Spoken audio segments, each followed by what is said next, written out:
আসসালামু আলাইকুম। আপনাদের সামনে আজকে গুরুত্বপূর্ণ একটা ভিডিও নিয়ে হাজির হলাম। আমি মনির।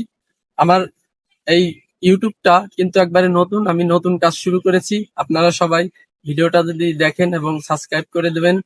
আর আজকে গুরুত্বপূর্ণ একটা সেটিং নিয়ে হাজির হয়েছি। আমরা ফেসবুকে কাজ করি, কিন্তু কপিরাইট দিলে কিভাবে চেক করতে হয়, কোথায় গিয়ে চেক করতে হয়, এই জিনিসটা আমরা অনেকেই জানি না। আজকে আপনাদের আমি শিখিয়ে দেব। সর্বপ্রথম আপনার যে ফেসবুক অ্যাপসটা আছে অফিসিয়াল, সেই অ্যাপসটার ভিতরে যাবেন। যাওয়ার পরে প্রথমে ওপেন করলে আপনার সামনে এরকম একটা পেজ চলে আসবে। তারপরে আপনি থ্রি ডি মেনুতে যাবেন।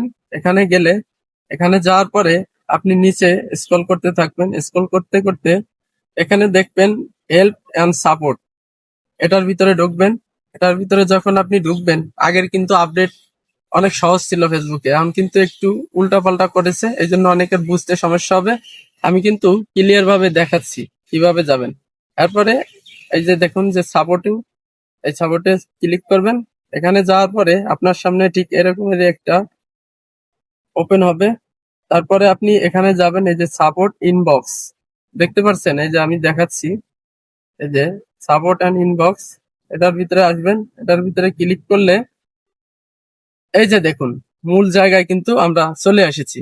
এই যে উপরে একটা দেখতেছেন অপশন রিপোর্ট, এই রিপোর্টে আপনি যখন ক্লিক করবেন তখন দেখবেন এই যে টিক চিহ্নটা, এই টিক চিহ্নটা যখন দেয়া থাকবে তখন আপনি বুঝবেন যে আপনার ভিডিওতে কোনো ধরনের সমস্যা নেই।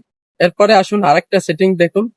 এরপরে যে নিচে যেটা দেখতেছেন অলওয়েজ, এটার ভিতরে যখন ক্লিক করবেন, এটার ভিতরে যখন আপনি সবুজ টিক চিহ্ন দেখবেন, তখন কিন্তু আপনার এই ভিডিওতে কোনো কপিরাইট নাই। এই পেজের ভিতরে পেজটা কিন্তু সম্পূর্ণ একদম নিরাপদ। ঠিক আছে?